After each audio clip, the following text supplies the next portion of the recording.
Okay, I had my surgery yesterday, and I feel pretty good.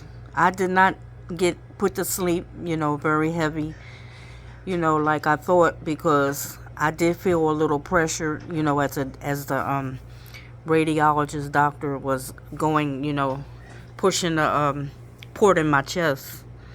So I did feel a little bit of pressure. But anyway, here's Destiny.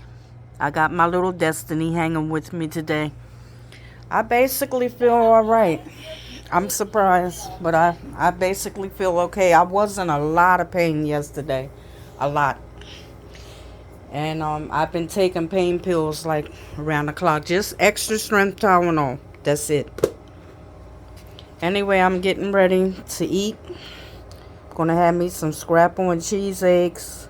Yesterday, me and my daughter had a nice dinner. We had a nice little dinner from Keystone.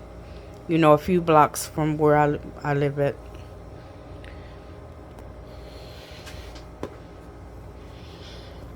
Well, I'm gonna go now because I'm kind of hungry. Even though I had cereal this morning, but I'm a little hungry.